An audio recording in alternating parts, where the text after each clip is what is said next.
नमस्कार दोस्तों, स्वागत है आपका अपने YouTube channel target study hub पर। दोस्तों, मुफलिसी की ज़िंदगी काट करके अपने जीवन को में एक नया रंग भरने का सपना देखने वाले उन अभ्यर्थियों का सपना तब चकनाचूर हो जाता है जब इन आईएएस या फिर पीसीएस या फिर जो भी इन पदों पर बैठे हुए कुछ भ्रष्ट लोग हैं, वो उनके इन मनसे पर पानी फेर देते हैं तब जब वो अपने प्रभाव का दुरुपयोग करते हैं।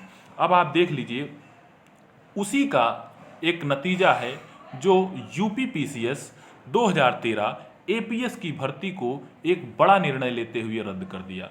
बताते चलें कि यूपी पीएससी ने बड़ा निर्णय लेते हुए अपर निजी सचिव 2013 की भर्ती को निरस्त कर दिया है। भर्ती में नियम विरुद्ध टाइप टेस्ट व शार्ट हैंड में 8% की छूट देने व धांधली करने का आरोप है। 8% तो क्या, ये सब के सब लोग पूरा का पूरा एक हिसाब से ठेका लेके रखते हैं कि 8% ही नहीं, इनको काफ़ी छूटें दी जाती है। और ये अभ्यर्थी आगे चल करके स्टेनो की तो बात जाने दीजिए, कोई कोई लोग ऐसे होते हैं जो हिंदी सही से जो है स्पीड में नहीं लिख सकते हैं, ऐसे लोगों का भी चयन हो जाता है। ये सारी चीज़ें प्रकाश में तब आती हैं जब भ्रष्टाचार उजागर होता है और वो भर्ती कोर्ट के द्वारा रद्द कर दी जाती है। तब लोग कहते हैं हाँ हाँ हुआ होगा भ्रष्टाचार, उसके पहले तो कोई मानने को तैयार ही नहीं होता।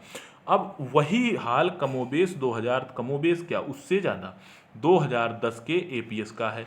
अब वो भी रडार पर है सीबीआई के, और वो जांच में जो है, जो उनमें पदस्थ लोग हैं वो अपने पावर का, अपने हनक का दुरुपयोग कर रहे हैं। लेकिन ये मान के चलिए कि ये बच नहीं पाएंगे। ये 11 घंटे पहले की आप ये समझ लीजिए कि रिपोर्ट है, आप ये देख सकते हैं।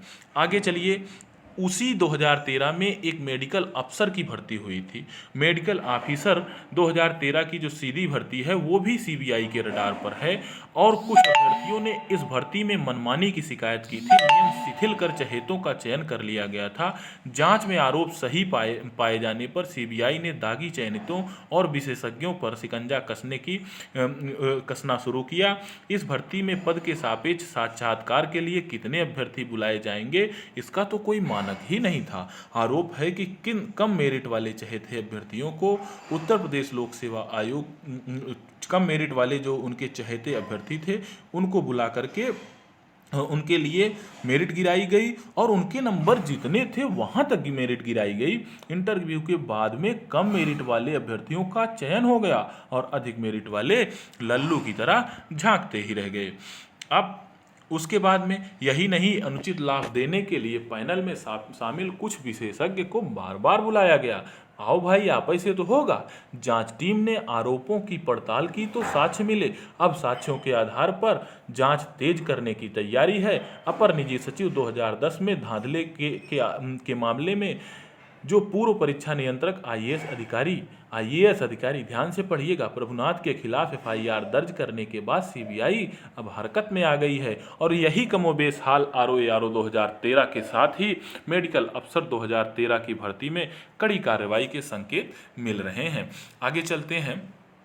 तमाम विरोधों के बाद यूपी पीईटी आज, ये मान के चलिए कि आप ये देखेंगे कि यूपी पीईटी की डेट जो सरकार ने काम किया, पीईटी अच्छी चीज़ है, लेकिन पीईटी जब 2017 में आई होती और पीईटी हो गया होता और 3-4 बार पीईटी हो गया होता, उसी के आधार पर चयन होता रहता तो ठीक है। अब आपका चुनाव आ पड़ा है, उसी चुनाव में जल्दी जल्दी इतने जो है पेपर के लीक होने के खबर आए, और खबर के बीच में आप कितने लोगों का मनोबल टूट रहा होगा। ये सारी चीज़ों को देखते हुए, लेकिन सरकार को कुछ नहीं देखना, बस उनको जल्दी जल्दी करना है।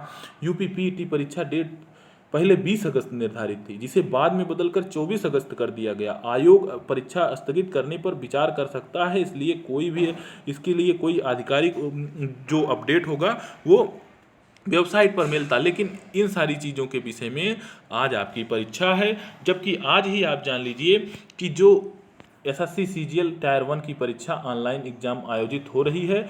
ऐसे छात्र हैं जो कि दोनों एग्जाम के लिए आवेदन किया था, लेकिन एग्जाम क्लैश हो रहा है। उससे क्या मतलब, UP SSSC PET exam extend hashtag की द्वारा अभ्यर्थियों ने शासन तक अपनी बात भी पहुंचाई, लेकिन शासन को क्या करना है, शासन तो के कानों तक कोई जू ही नहीं देंगी। तो इससे ये कहा जा सकता है कि आने वाले समय में ये जो परीक्षा है इसका चहुओर विरोध भी हो सकता है। लेकिन उसी के बीच में आज आपको बताते चलें कि यूपीएसआई 2021 का जो फैसला है वो अहम निर्णय आप लोगों के बीच में आ सकता है। जैसे ही आप ये समझ लीजिए कि आपका जो निर्णय है वो आता है, निश्चित रूप से मैं आपको एक वीडियो के माध्यम से बता दूंगा। और 2016 की एसआई में तो आप ये जान लीजिए कि 5 फरवरी को फैसला रिजर्व हुआ और अभी तक ये सुनाया नहीं गया।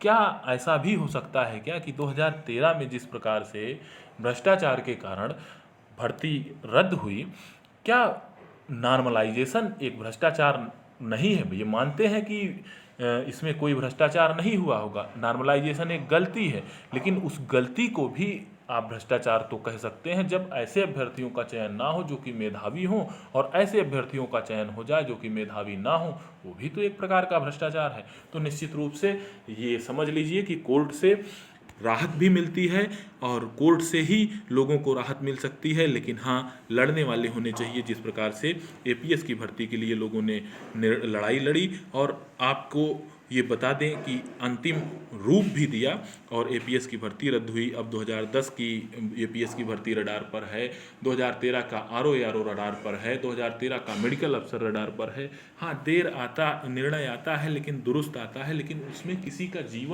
के जीवन का रोजी रोटी कैसे चलेगा ये बता पाना थोड़ा मुश्किल है। चलिए, बहुत बहुत धन्यवाद आपको।